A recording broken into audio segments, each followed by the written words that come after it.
Hello. За, амка гэлжт трейд recap эхлэх гэж байна. За, өмнөд оны 5 дахь өдөр би евро доллар дээр энэ хавцаа лонг орсон. За, яагаад вэ гэхээр Америк Ирантай одоо хилцээр төрч одоо Strait of Hormuz-ыг нээлээ гэд ярьсан шүү дээ. Тэгсэн чинь евро доллар унаад ороод ирсэн. Би өөр гайхаад юу болоод байгаа юм болоо гэд. Тэгээд заазны юм гээл луухантас хэл орсоо чинь ерөөс явж өгдөггүй. Яагаад доллар өсөж байгаа юм бэ би ерөөсөй гайхаад болдгоо. За тэгээд эндээс нэг орсон. Тэгээд stop loss зөвхүүлээд. За энэ доожигоос бас нэг орсон. Тэгээ бас нэг зөвхүүлээд. Гээд ингээд хасаа өдөр жохоо 5 дахь орой ингээд өнгөрсөн байгаа. За тэгсэн чинь би нэг юу гэсэж одоо хүртэл учир нь олоогүй л байл та. Гэтэ юу гэсэж хэлж байгаа гэхээр тэр Strait of Hormuz-ыг ялчгүй тэр Трамп одоо араас нь ингээд шууд хаахыг нь одоо инсайдер трейдеруудад мэдчихсэн юм уу гэж бодож байна. Түүнээс шил доллар өснө гэж би ерөөсөй бодохгүй байна. За энэ тал нэг хариулт байхгүй нэг юутай болцсон. Алдагталтай болсон. За алтмалтан дээр ороогүй. Тий би ч нэрээ хизээлээ өмнөд 4 дахьд би чинь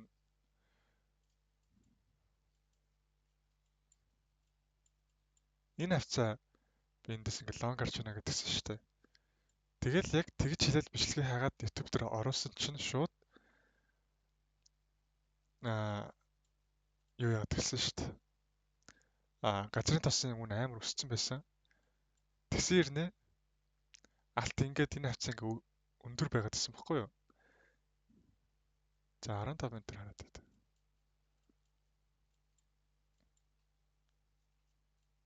За нэг кэндл болдгоо. Нэг цагтаар л алах. За 21 цагаас юм биш шүү дээ. За энэ.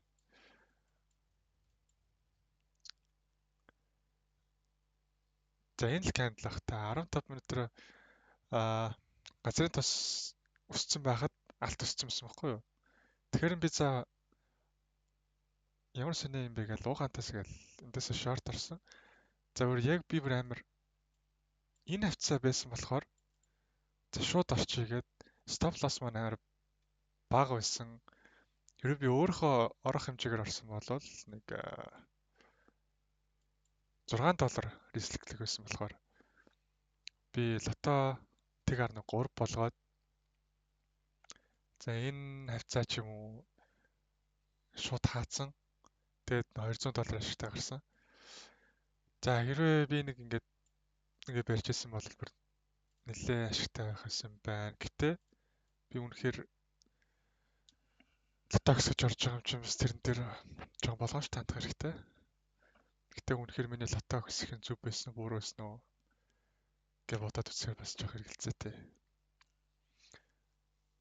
Саяг бол одоо миний нэг арилжааны плейбукуудын нэг байхгүй юу? Одоо би одоо S&P 500 дээр ингээд 7 мө төшөө хөрөнгөт нь тэндээс шорт март орж урдсан шүү дээ. Psychology level тэргээд тэр чинь бас л миний нэг playbook-ийн нэг байхгүй юу? За тэгээ би бас алтан дээр нэг тэгж орсон. Гэтэ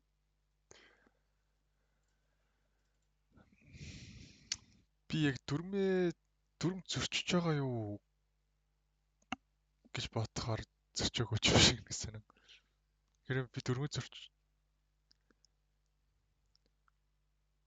хэрвээ би яг өөрийнхөө лотоор орсон бол би 6-г алдах байсан. Гэтэ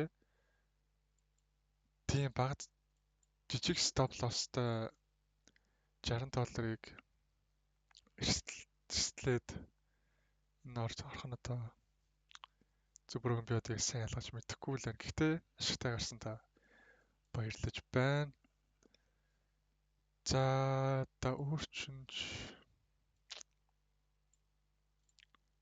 Тий. Би нэр 7100-аас psychology төвшнөөс юу орсон байсан? Short орсон байсан.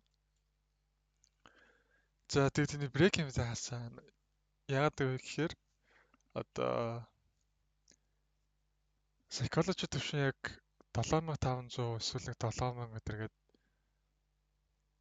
тиймэрхүү тоонууд дээр илүү сайн ажиллана. 7100 мөнгө тэрнээс сайн хөсвөртэй ажиллахгүй. Гэтэл би за яг нэг жоохон 20 сая долларын профит нь хаа юм бтэ гээд багыг рисклээд орсон. За тэгээд нэсвэртэй яваагүй. Яг төсөөлжсэний дагуу. Тэгээд break-even-тай гарсан байгаа. Тэгээд хажуугаар нь юу байгаа шүү дээ. Нөгөө нэг Strait of Hormuz-ыг нээчлээ гээд S&P 500 бүр амар өсөд хүчтэй ороод ирж шүү дээ. Тэгэхээр чи 7100 төвчний мөчний чи юу чинь psychology level чи бүр хүчин сулраад ирэх байхгүй юу? За нэг тиймэрхүү байна.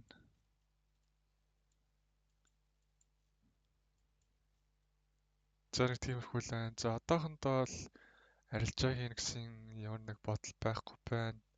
Яг тэгвэл Трамп ч Strait of Hormuz-ыг хаацсан. Тэгээд Strait of Hormuz-ыг яг нээчлээ гээд хилээд цаг болоог байхад нэг завь руу буудсан байсан. За тэгээд юу айгу uncertainty их байгаа болохоор арилжаанд орохгүй бай гэж бодож байна өнөөдөртөө. За хэрвээ тэгээд үнэхээр гоё харагдаад ирэх юм бол бас тэр арилжаагаа хийчээ дараас нь recap өдр хийнэ. За өнөөдөртөө ингээ боллоо баярлаа.